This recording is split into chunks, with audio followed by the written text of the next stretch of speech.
Hi hello welcome back to my YouTube channel. അപ്പോൾ എല്ലാവർക്കും big ബോസിൻ്റെ ഇന്നത്തെ ബാക്കി അപ്ഡേഷനിലേക്ക് ഞാൻ സ്വാഗതം ചെയ്യുകയാണ്. അപ്പോൾ ഇന്നത്തെ ടോപ്പിക്ക് വന്നിട്ട് ജിസൽ ആൻഡ് അനു ഇവരുടെ കാര്യമാണ് ഞാൻ ഇനി അപ്ഡേറ്റ് ചെയ്യാനുള്ളത്. ഞാൻ എൻ്റെ ലാസ്റ്റ് വീഡിയോയിൽ നിങ്ങളോട് പറഞ്ഞിട്ടുണ്ടായിരുന്നു അനുവിനെ കരയിപ്പിച്ച ഒരു കാര്യം. അതേപോലെ ജിസലിനെയും ഒരു റാഗിങ് തന്നെ, ആക്ച്വലി റാഗിങ് പോലെ. അപ്പോൾ അങ്ങനെ അഭിലാഷ്, ശരത്ത്, അക്ബർ, ആര്യൻ ഇവരെല്ലാവരും കൂടി ചേർന്നിട്ട് രാവിലെ അനുവിൻ്റെ അടുത്ത് കാണിച്ചതുപോലെ തന്നെ ജിസൈലിൻ്റെ അടുത്തും പോയിട്ട് ഒന്ന് റാഗ് ചെയ്യാമെന്ന് വിചാരിച്ചു. അവർ ചെല്ലുമ്പോൾ ജിസൈൽ ഇങ്ങനെ ഇരിക്കുകയാണ്, കുളിച്ചൊരുങ്ങി മേക്കപ്പ് ഒക്കെ ഇട്ട് ഇരിക്കുകയായിരുന്നു. അപ്പോൾ അവർ ചോദിക്കുക, ഈ കുളിച്ചു ഒരുങ്ങി മേക്കപ്പ് ഇട്ട് ഇരിക്കുന്നതാണോ, ആക്റ്റീവ് ഒന്നും അല്ലല്ലോ, എന്താണ് കളികളിലൊന്നും ആക്റ്റീവ് അല്ലാത്തത്, കുറച്ചൊക്കെ പാർട്ടിസിപ്പേറ്റ് ചെയ്യണ്ടേ എന്നൊക്കെ. ഇത് മാത്രം ഇങ്ങനെ ഇരുന്നാൽ മാത്രം ഗെയിം നടക്കില്ല എന്നൊക്കെ. അപ്പോൾ പുള്ളിക്കാരി പറഞ്ഞു, ഞാൻ കാര്യങ്ങൾക്ക് പറയാറുണ്ട്, ഞാൻ റിയാക്ട് ചെയ്യാറുണ്ട്, അതേപോലെ ഞാൻ എല്ലാവരെയും നോക്കിയിരിക്കുക, ഒരു ദിവസമല്ലേ ആയിട്ടുള്ളൂ എന്നൊക്കെ പുള്ളിക്കാരി പറയുന്നുണ്ട്. അപ്പോൾ പറഞ്ഞു ഈ റിയാക്ട് ചെയ്യുന്ന കണ്ടിട്ടില്ലല്ലോ. അപ്പോൾ പുള്ളിക്കാരി പറഞ്ഞു, ഒച്ചയെടുത്ത് റിയാക്ട് ചെയ്താൽ അതൊരു റിയാക്ഷൻ ആവുള്ളൂ എന്ന്, സ്റ്റേറ്റ്മെന്റ് ആവുള്ളൂ എന്ന് പുള്ളിക്കാരി ചോദിക്കുന്നുണ്ട്. അതേപോലെ നിങ്ങളൊരു ഗാങ്സ്റ്റർ ഗ്രൂപ്പാന്നൊക്കെ പുള്ളിക്കാരി പറയുന്നുണ്ട്. കാരണം നിങ്ങൾ നമ്മുടെ അനീഷിന്റെ പുറകെ നടന്നിട്ട് ഒരാളെ കൂട്ടത്തോടെ ആക്രമിക്കുന്നുണ്ടായിരുന്നു എന്ന് പറഞ്ഞിട്ട് പുള്ളിക്കാരി തിരിച്ച് ഭയങ്കരമായിട്ട് കൗണ്ടർ ചെയ്യുന്നുണ്ടായിരുന്നു. ഇവരൊക്കെ മിണ്ടാണ്ട് തിരിച്ചു പോകേണ്ട വന്നു. ആക്ച്വലി പുള്ളിക്കാരി വാ തുറന്നപ്പോഴത്തേക്കിനും ബാക്കി എല്ലാവരെയും വായടഞ്ഞു എന്ന് വേണം പറയാൻ. അപ്പോൾ അങ്ങനെയാണ് മിണ്ടാതിരുന്ന പാവയ്ക്ക് മറ്റേ കീ കൊടുത്ത പോലെ ജിസൈലിന്റെ ഒരു ടൈപ്പ് ഓഫ് സംസാരം തുടങ്ങി. പിന്നാണ് അത് എന്റർടൈൻമെന്റിലേക്ക് പോയത്. പിന്നെ ജിസൈലിന്റെ ഡാൻസ്, പാട്ട്, പിന്നെ സ്കിറ്റ് ഉണ്ടായിരുന്നു.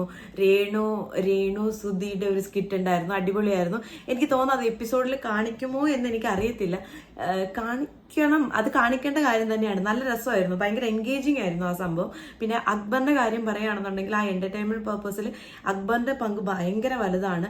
നന്നായിട്ട് പാട്ട് പാടുന്ന ഒരു വ്യക്തിയല്ല. അപ്പോൾ നല്ല പാട്ടും പുള്ളിക്കാരി ഒരു അഭിനയവും എല്ലാം കംപ്ലീറ്റ് പറയുകയാണെന്നുണ്ടെങ്കിൽ ഒരു 1.5 മണിക്കൂർ നമ്മളെ നല്ല രീതിയിൽ എൻഗേജ് ആക്കി. അക്ബർ നല്ലൊരു എന്റർടൈനറാണ്, എനിക്കൊന്നും പറയാനില്ല. അതേപോലെ തന്നെ ജിസയിലും മിണ്ടി തുടങ്ങിയപ്പോൾ ഇനി ഫ്യൂച്ചറിൽ ഞാൻ ഇനി പറയാൻ പോകുന്ന കാര്യങ്ങൾ കേട്ട് കഴിഞ്ഞാൽ നിങ്ങൾക്ക് കുറച്ചും കൂടി ഇതാവും. പുള്ളിക്കാരിക്ക് ഭാഷ കൈകാര്യം ചെയ്യാനൊരു പ്രയാസമുണ്ട് എന്ന് നമ്മൾ വിചാരിക്കും, പക്ഷെ അതൊരു ബാരിയറായിട്ട് നിൽക്കുന്നതേ ഇല്ല. പുള്ളിക്കാരി സംസാരിക്കുന്നുണ്ട്, പക്ഷെ ഇങ്ങനെ എല്ലാവരെയും പോലെ കലപില സംസാരിച്ചിട്ടുണ്ടായിരുന്നില്ല. പക്ഷെ ഇന്ന് കുറച്ച് ഓവറായിട്ട് സംസാരിച്ചിട്ടുണ്ട്. അതിന് പക്ഷേ നമ്മുടെ ടീം വേണ്ടി വന്നത് മാത്രം. ഇനിയാണ് മെയിൻ ടോപ്പിക്ക്. ഈ ഒരു വിഷയം വന്നപ്പോഴാണ് ജിസയിലും അനുവും തങ്ങളിൽ എന്തൊക്കെയോ ഇഷ്യൂ ഉണ്ടെന്നുള്ളത് പുറത്തേക്ക് വന്നത്. അതായത് വൈകുന്നേരം ചായ ഇടാൻ നേരത്ത് കിച്ചൺ ഗ്രൂപ്പിൽ ഈ പറയുന്ന ജിസയിലും അനുവും ഇല്ല. അപ്പോൾ കിച്ചണിലേക്ക് വൈകുന്നേരം ജിസയിലിന് മെയിനായിട്ട് കടുപ്പമുള്ള ചായ, ഫുഡൊന്നും പുള്ളിക്കാരി കഴിക്കത്തില്ല, പക്ഷെ പുള്ളിക്കാരിക്ക് ഒരു കടുപ്പമുള്ള ചായ നിർബന്ധമാണ്. അത് പുള്ളിക്കാരി വന്നപ്പോൾ തൊട്ടേ പറയുന്നുണ്ടായിരുന്നു, ആവശ്യപ്പെടുന്നുണ്ടായിരുന്നു ബിഗ് ബോസിനോടൊക്കെ. അത്രയ്ക്ക് ഭയങ്കര അഡിക്ഷൻ ഉണ്ടെന്ന് തോന്നുന്നു ചായയിൽ. അതുകൊണ്ടായിരിക്കണം മേ ബി അങ്ങനെ പറയുന്നത്, അത്രയും ഇതായിട്ട്. അപ്പോൾ പുള്ളിക്കാരി അപ്പം അതിൻ്റെ തലേ ദിവസം അനു ഇട്ട ചായക്ക് കടുപ്പം തീരെയില്ല. അപ്പോൾ പുള്ളിക്കാരിക്ക് നല്ല സ്ട്രോങ് ചായ ആയിരിക്കും വേണ്ടുന്നത്. അപ്പോൾ അതുകൊണ്ട് തന്നെ അനുവിൻ്റെ ചായ പുള്ളിക്കാരിക്ക് ഇഷ്ടപ്പെടാത്തതുകൊണ്ട് പുള്ളിക്കാരി ചെന്നപ്പോഴത്തേക്കിന് അനുവാണ് ചായ ഇടുന്നത്. ആക്ച്വലി അവിടെ ഒരു ഫോൾട്ട് ഉള്ളത്, കിച്ചൺ ഗ്രൂപ്പുകാരാണ് ചായ ഇടേണ്ടത്. അവിടെ അനു കയറിയിട്ട് ചായ ഇട്ടുകൊണ്ടിരിക്കുന്നു. അപ്പം ഒനിയൽ അവിടെ നിപ്പുണ്ട്.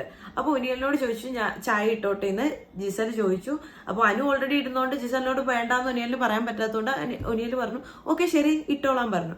അങ്ങനെ ഇട്ടു. അപ്പൊ ചായ അനു ഇപ്പുറത്ത് ചായ ഇടുന്നു, ഇപ്പുറത്ത് ജിസയിൽ ചായ ഇടുന്നു. ചായ ഇട്ടപ്പോൾ തിളച്ചപ്പോൾ അനു ഗ്യാസ് ഓഫ് ചെയ്തു. അപ്പം അനു ഓഫ് ചെയ്തതിന്റെ കാര്യം എന്ന് വെച്ച് കഴിഞ്ഞാൽ നമ്മൾ ആരായാലും ചായ തിളച്ചു എന്ന് തോന്നുമ്പോൾ ഓഫ് ചെയ്യും.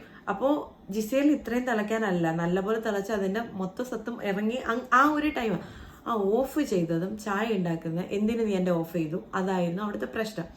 അങ്ങനെ ആ ഒരു ചായയുടെയിൽ പ്രശ്നം, അവക്ക് ചായ ഇടാം, ഞാൻ ചായ ഇടുന്നില്ല, അവൾക്ക് എന്താ പ്രശ്നം, അങ്ങനെ പറഞ്ഞിട്ട് കുറേ സംസാരം നടന്നു. ഞങ്ങൾ വാക്കുതർക്കുള്ളൂ, അങ്ങനെ അടി കാര്യങ്ങളൊന്നുമില്ല, പക്ഷെ ഒരു നല്ല വഴക്കായിരുന്നു അത്. അപ്പോൾ ക്യാപ്റ്റൻ ഇടപെട്ടിട്ട് ആദ്യം ജിസലിന്റെ അടുത്ത് പോയിട്ട് ചോദിച്ചു എന്താ ഇഷ്യൂ എന്ന് ചോദിച്ചു. അപ്പോഴാണ് നമ്മളെല്ലാവരും അറിയുന്നത്, മീൻസ് ഞാൻ ഉൾപ്പെടെ ഉള്ളവർ അറിയുന്നത്, തലേ ദിവസം നടന്ന പ്രശ്നം. അപ്പോൾ ഫസ്റ്റ് പ്രശ്നം എന്ന് വെച്ച് കഴിഞ്ഞാൽ ജിസയിലിന്റെ ഒരു പാൻറ്റീസ് കഴുകിയിട്ട് പുറത്തിടാനുള്ള മടി കൊണ്ട് പുള്ളിക്കാരി ബാത്റൂമിൽ ഒരു മരത്തിന്റെ, എൻ്റെ അറിവ് ശരിയാണെങ്കിൽ അവിടെ ഒരു ട്രീയുടെ മണ്ടയിൽ ഈ ഇട്ടിട്ടുണ്ടായിരുന്നു. അപ്പോൾ ഇത് ബാത്റൂം ക്ലീൻ ചെയ്ത ശരത്തും ഗ്രൂപ്പും അവിടുന്ന് അത് കണ്ടിട്ട് അതെടുത്ത് ക്യാമറയുടെ മുന്നിൽ കാണിച്ചു. ആ സമയത്ത് അനു അവിടെ ഉണ്ടായിരുന്നു. അനുവിന്റെ ആണെന്ന് തെറ്റിദ്ധരിച്ചിട്ട് അപ്പോൾ അനു സമ്മതിക്കുകയും ചെയ്തു ഇത് എൻ്റെ ആണെന്നുള്ളത്. വെറുതെ അങ്ങ് എടുത്ത് ഇത് എൻ്റെ ആണ് അങ്ങനെയാണെന്ന് പറഞ്ഞു. അനു അത് അകത്തേക്ക് കൊണ്ടുവയ്ക്കുക അങ്ങനെ എന്തോ ചെയ്തു. അത് കഴിഞ്ഞ് വന്നപ്പോഴാണ് ജിസേൽ ഇതൊന്നും അറിയാതെ പിന്നെ വന്നത് ശാരികയും ജിസേലും കൂടെ ഒരുമിച്ച് വന്നപ്പോൾ ഈ ഒരു ഇഷ്യൂ പറയുകയും ജിസേലിന്റെ ആണെന്ന് ഇതറിയുകയും, അപ്പൊ ജിസേൽ വിചാരിക്കുന്നത്, അതെങ്ങനെ അറിഞ്ഞു എന്നറിയത്തില്ല, ജിസേൽ വിചാരിക്കുന്നത് അനു ആണ് ഈ സാധനം എടുത്തിട്ട് ക്യാമറയുടെ മുന്നിൽ കാണിച്ചത്. അതാണ് ജിസേൽ ഫസ്റ്റ് നമ്മുടെ ക്യാപ്റ്റനോട് പറയുന്നത്.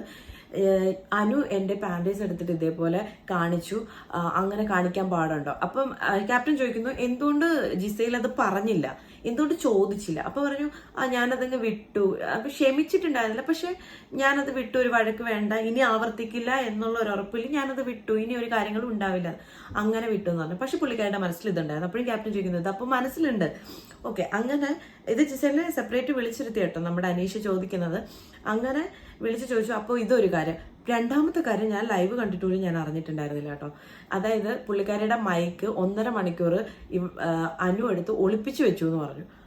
ഇത് ആക്ച്വലി ഞാൻ ഞെട്ടിപ്പോയി. ഇങ്ങനെ ഒരു സാധനം എന്തായാലും അതെങ്ങനെ ശരിയാവും? ഒളിപ്പിക്കാൻ പറ്റുന്നൊരു സാധനമല്ല. അപ്പൊ എനിക്ക് അതിന്റെ ക്ലിയർ പിക്ചർ കിട്ടിയിട്ടുണ്ടായിരുന്നില്ല. അത് കഴിഞ്ഞിട്ട് ഇപ്പൊ ചായയുടെ പ്രശ്നം. അപ്പൊ ജിസേൽ പറയാ പുള്ളിക്കാരിക്ക് എന്നോട് എന്തോ ഒരു ദേഷ്യമുണ്ട്, അതാണ് ഇത്രയും പ്രശ്നങ്ങൾ ഉണ്ടാക്കുന്നത്, അതാണ് എന്നെ പേഴ്സണലി അറ്റാക്ക് ചെയ്യുന്നതെന്നൊക്കെ. അപ്പൊ ക്യാപ്റ്റൻ ഇത്രയും പ്രശ്നം ഉണ്ടായിട്ട് നിങ്ങൾ എന്തുകൊണ്ട് എന്നോട് പറഞ്ഞില്ല എന്നുള്ള രീതിയിൽ പറയുന്നുണ്ടായിരുന്നു. അപ്പോൾ ക്യാപ്റ്റൻ പറഞ്ഞു ഞാനൊരു കാര്യം ചെയ്യാം, അനുവിനോട് ചോദിക്കട്ടെ, അനുവിനോട് ചോദിച്ചിട്ട് ഞാൻ ജിസേലിനോട് പറയാമെന്ന് പറഞ്ഞു. അങ്ങനെ അനുവിന്റെ ഭാഗം കേൾക്കാൻ വേണ്ടി ക്യാപ്റ്റൻ പോകുന്നു. അനുവിനെ വിളിച്ചെടുത്ത് ഇങ്ങനെ കാര്യങ്ങളെല്ലാം ഇതേപോലെ ജിസേൽ പറഞ്ഞു എന്ന് പറയുന്നു. അവിടെ അനു പ്രതികരിച്ച ഒരു രീതി എനിക്ക് ഒരിക്കലും അക്സെപ്റ്റ് ചെയ്യാൻ പറ്റത്തില്ല. അതായത് അനുവിന്റെ അടുത്ത് ക്യാപ്റ്റൻ ചോദിക്കുന്നു ആരാണ് അത് കാണിച്ചത്? അനു അല്ല അത് കാണിച്ചതെന്ന് പറഞ്ഞു. ആരാണ് ആ ഗ്രൂപ്പിൽ കാണിച്ചത്? അതെനിക്ക് പറയാൻ പറ്റത്തില്ല ചേട്ടാ, കാരണം വേറൊന്നുമല്ല, എനിക്ക് ആരുമായിട്ടും വഴക്കുണ്ടാക്കാൻ താല്പര്യമില്ല. അപ്പം ക്യാപ്റ്റൻ പറയുന്നു താൻ ഇത്ര എക്സ്പീരിയൻസ് ഉള്ള സീരിയലിലൊക്കെ ഫെയിമായിട്ട് നിൽക്കുന്ന ഒരാളാണ്, താനൊരു സ്ത്രീയും കൂടിയാണ്. അപ്പൊ താൻ ഇത്രയും വലിയൊരു പ്രശ്നത്തിൽ പ്രതികരിക്കാതെ ഇങ്ങനെ മിണ്ടാതിരുന്ന നിലപാടെടുക്കാതെ, അതായത് നൂറ പറയുന്നുണ്ട് നിലവാരം ഇല്ല നിലപാടും ഇല്ലാത്തൊരവസ്ഥയാണ് ഇപ്പൊ നടന്നുകൊണ്ടിരിക്കുന്നത്. അതായത് എനിക്ക് പോലും അക്സെപ്റ്റ് ചെയ്യാൻ പറ്റത്തില്ല. ആക്ച്വലി ഗെയിം കളിക്കാനല്ലേ അവരെല്ലാം അവിടെ ചെന്നത്. അപ്പൊ ഇങ്ങനെ ഒഴിഞ്ഞു മാറി ആക്ച്വലി എന്താ പറയാന്ന് വെച്ച് കഴിഞ്ഞാൽ അനു കറക്റ്റ് ആയിട്ട് സേഫ് ഗെയിം കളിച്ചതാ. അത് ആക്ച്വലി വേറെ ആരുടെയെങ്കിലും കയ്യിൽ ഈ സാധനം കിട്ടിയെന്നുണ്ടെങ്കിൽ കറക്റ്റ് ആയിട്ട് അവർ റിയാക്ട് ചെയ്തേനെ. അനു വഴക്ക് വേണ്ട, അത് വേണ്ട, എന്തിനാ ഇവിടെ വന്നത്? നമുക്ക് ഇത് മെയിൻ, ഇത് എന്തായാലും കിട്ടിയ ആരും വിടാത്തൊരു സാധനം, അതുപോലും അനുവിന് സംസാരിച്ച് നിൽക്കാനുള്ള ഇതില്ല.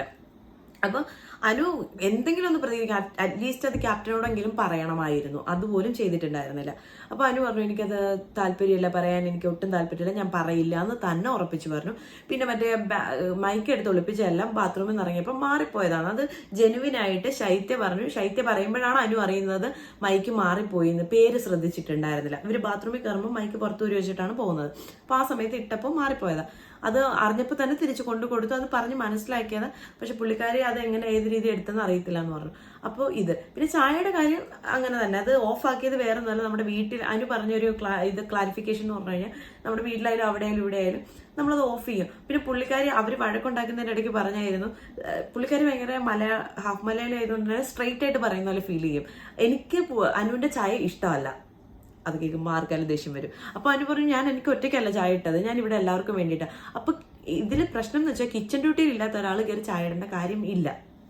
അപ്പോൾ അതാണ് ഫസ്റ്റ്. അപ്പം അതിൻ്റെ ഇടയ്ക്ക് ഈ വഴക്കടക്കുന്നതിൻ്റെ ഇടയ്ക്ക് നമ്മുടെ സരിക വന്നിട്ട് പറയുന്നുണ്ടായിരുന്നു കിച്ചണിൽ കയറിയത് തന്നെ തെറ്റ്, ഞാൻ കുളിക്കാൻ പോയ സമയത്ത് നിങ്ങൾ എന്തിനും കിച്ചണിൽ കയറി, നിങ്ങൾ എന്തിനും ചായ ഇട്ടു.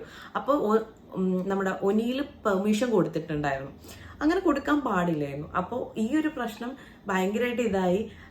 ഇവർ കുറേ സംസാരിച്ചു. അപ്പം ക്യാപ്റ്റൻ പറയുന്നുണ്ട്, ആ ക്യാപ്റ്റന്റെ ആ ഒരു പ്രവൃത്തി എനിക്ക് ഭയങ്കരമായിട്ട് ഇഷ്ടപ്പെട്ടു. അനീഷ് അത് കറക്റ്റായിട്ട് എന്ന് വെച്ചാൽ ഡീൽ ചെയ്തു എന്ന് വെച്ച് കഴിഞ്ഞാൽ ലാസ്റ്റ് അറിഞ്ഞപ്പോൾ പോലും രണ്ടുപേരെ സെപ്പറേറ്റ് കേട്ടിട്ട് അനുവിനോട് പറഞ്ഞു ജിസേലുമായിട്ട് സംസാരിച്ച് അതൊന്ന് ക്ലോസ് ചെയ്യാൻ വേണ്ടിയിട്ട്.